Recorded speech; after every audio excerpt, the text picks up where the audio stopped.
Break के बाद स्वागत है आपका। अब हम उस दिन की बात कर रहे हैं जिसका इंतजार सिर्फ भारत नहीं बल्कि पूरी दुनिया कर रही है। राम मंदिर, जो अब केवल भारत का राष्ट्रीय मंदिर नहीं रह गया बल्कि बन रहा है अंतर्राष्ट्रीय राम मंदिर। राम मंदिर निर्माण समिति के अध्यक्ष निपेन मिश्रा ने बताया है कि प्रधानमंत्री नरेंद्र मोदी का सपना है कि राम मंदिर को सभी वर्ग, सभी धर्म, सभी विचारधाराएं आस्था और आदर्श का केंद्र माने। जब ये सपना साकार होता दिखता है तो मन को संतोष मिलता है। प्रधानमंत्री मोदी की भावना 25 नवंबर को एक ऐतिहासिक और आध्यात्मिक दिन है। इसी दिन प्रधानमंत्री नरेंद्र मोदी राम मंदिर के शिखर पर 21 फीट ऊंचा ध्वज फहराएंगे। इसी के साथ होगा एक और ऐलान, राम मंदिर निर्माण पूर्ण हुआ, यानी पूरी दुनिया को यह संदेश जाएगा कि मर्यादा पुरुषोत्तम श्री राम का भव्य धाम अब पूर्ण रूप से तैयार है। इस पवित्र ध्वज का स्वरूप कैसा होगा, उसका रंग, उसका आकार, उस पर बना प्रतीक, इन सभी की जिम्मेदारी सौंपी गई है श्री राम जन्मभूमि तीर्थ क्षेत्र ट्रस्ट के महासचिव चंपत राय को। इस बीच थोड़ा पीछे लेके चलते हैं। 5 अगस्त 2020 को राम मंदिर का भूमि पूजन हुआ था। 22 जनवरी 2024 को रामलला भव्य गृह में विराजमान हुए थे। प्राण प्रतिष्ठा की खुद प्रधानमंत्री नरेंद्र मोदी ने वो मुख्य यजमान थे और अब 25 नवंबर 2025 को राम मंदिर पर ध्वज फहराकर उस संकल्प का समापन किया जाएगा। क्या कुछ कहा निपेन मिश्रा ने, सुनाते हैं। प्रधानमंत्री जी का एक बहुत बड़ा लक्ष्य है कि राष्ट्र मंदिर भगवान राम का, और राष्ट्रीय नहीं बल्कि अंतर्राष्ट्रीय मंदिर भगवान राम का, इसको सभी क्षेत्र, सभी विचारधारा के लोग, सभी वर्ग, सभी समूह स्वीकार करें, ऐसा हमारे प्रधानमंत्री जी का एक तरीके से लक्ष्य या सपना है, और उसको साकार होते हुए जब दिखाई पड़ता है तो निश्चित रूप से संतोष की बात होती है। आगे बढ़ते हैं। मध्य प्रदेश में कॉलड्रिफ्ट कफ सिरप से मरने वाले बच्चों का आंकड़ा बढ़कर 25 हो गया है। छिंदवाड़ा के मोर डोगरी प्रासिया निवासी गार्विक 1 वर्ष पिता बाबू परिवार की गुरुवार दोपहर नागपुर के मेडिकल कॉलेज में इलाज के दौरान मौत हो गई। वहीं बच्चों की मौत का कारण बने कोल्ड्रिफ्ट कफ सिरप बनाने वाली कंपनी श्रीसन फार्मा के डायरेक्टर गोविंदन रंगनाथन को गिरफ्तार कर लिया गया है। मामले में मध्य प्रदेश सरकार द्वारा बनाई गई एसआईटी की टीम ने बुधवार रात चेन्नई में दबिश देकर रंगनाथन को पकड़ा है। एसआईटी ने कंपनी से महत्वपूर्ण दस्तावेज, दवाओं के नमूने और प्रोडक्शन रिकॉर्ड भी जब्त किए हैं। रंगनाथन पर 20,000 रुपए का इनाम था। वहीं मामले की जांच को लेकर दायर जनहित याचिका पर सुप्रीम कोर्ट शुक्रवार को सुनवाई कर सकता है। मध्य प्रदेश के मुख्यमंत्री डॉक्टर मोहन यादव आज नागपुर पहुंचे।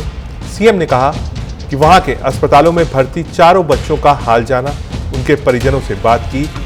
Ambika Vishwakarma new health city hospital, जबकि कुणाल यदुवंशी और हर्ष यदुवंशी नागपुर एम्स में इलाज करा रहे हैं।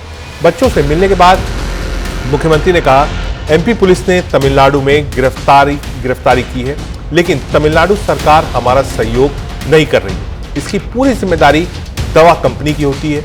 हमने भी ड्रग कंट्रोलर को हटाया है, असिस्टेंट कंट्रोलर को सस्पेंड किया है, सिरप लिखने वाले डॉक्टर्स पर कार्रवाई की है। सीएम डॉक्टर यादव ने कहा, मेडिकल रिपोर्ट के आधार पर कह सकते हैं कि मूल रूप से ट्रीटमेंट के दौरान दी गई दवाइयां ही गलत, जो मैन्युफैक्चरिंग मिस्टेक है। तमिलनाडु से रिपोर्ट आते ही हमने कंपनी को बैन किया है, वहां से भी बैन हुआ है। हमारी सरकार किसी को छोड़ने वाली नहीं है। सीएम ने इस मामले में कांग्रेस के रवैये को लेकर कहा कि जो बात कर रहे हैं वे तमिलनाडु जाएं और धरना दें। फैक्ट्री को ड्रग लाइसेंस कैसे दिया गया?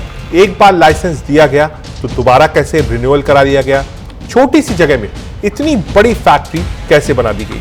राहुल भी जाना चाहे तो तमिलनाडु जा सकते हैं। क्या कुछ कहा मुख्यमंत्री मोहन यादव? में जहरीली दवाई के आधार पर जो बच्चों की दुखद मृत्यु हुई या वो बीमार हुए, इसके खिलाफ हमने तुरंत एसआईटी का गठन किया था।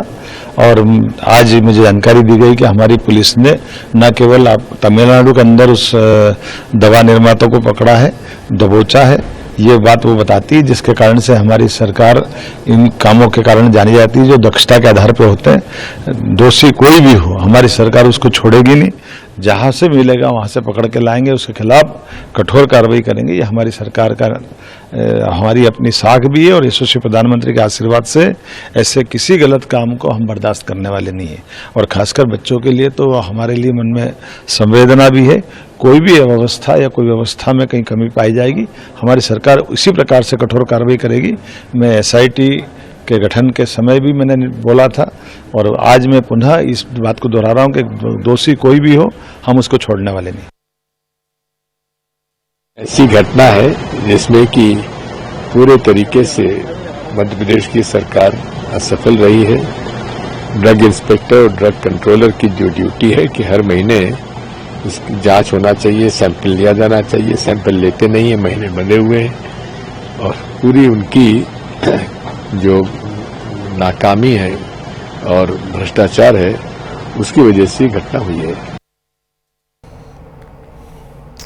आगे बढ़ते हैं। पाकिस्तान के आतंकी संगठन जैश-ए-मोहम्मद यानी जेम ने पहली बार महिला आतंकियों की एक अलग यूनिट बनाई है। इसका नाम जमात-उल-मोमिनात रखा गया है। मीडिया रिपोर्ट्स के मुताबिक इसकी जानकारी ग्लोबल आतंकी मौलाना मसूद अजहर के नाम से जारी एक लेटर के जरिए सामने आई।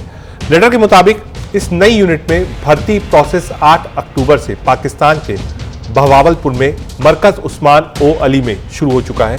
इस यूनिट की कमान मसूद अजहर की बहन सादिया अजहर संभालेंगी। सादिया का पति यूसुफ अजहर 7 मई को ऑपरेशन सिंदूर के दौरान मारा गया था। जेम अब आतंकियों की पत्नी और गरीब महिलाओं को भर्ती कर रहा है। ये महिलाएं बहावलपुर, कराची, मुजफ्फराबाद, कोटली, हरिपुर और मनसेरा के मदरसों में पढ़ती हैं।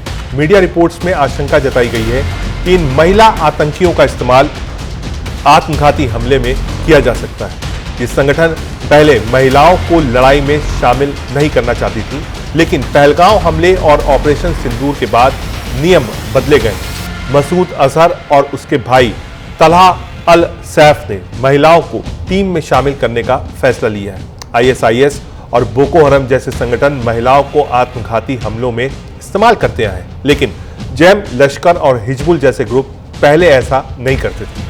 ऑपरेशन सिंदूर के बाद जैश-ए-मोहम्मद, हिजबुल मुजाहिदीन और लश्कर तैयबा ने अपने कैंप्स को पाकिस्तान के अशांत इलाके खैबर पख्तून यानी केपीके प्रांत में शिफ्ट कर लिया है। यह आतंकी संगठन ऑपरेशन सिंदूर में तबाह हुए आतंकी ढांचों को फिर से बनाने के लिए आम लोगों से चंदा भी मांग रहे हैं। इसी साल अगस्त में खबर आई थी कि जेम ने पूरे पाकिस्तान में 313 नए मरकज बनाने के लिए ऑनलाइन तरीके से लगभग 4 अरब पाकिस्तानी रुपए का चंदा कैंपेन शुरू किया। भारत ने 22 अप्रैल को हुए पहलगांव हमले के बाद 7 मई को पाकिस्तान में आतंकियों के खिलाफ ऑपरेशन सिंदूर चलाया था। बहावलपुर पर भारतीय हमले में मसूद के परिवार के 10 लोग मारे गए।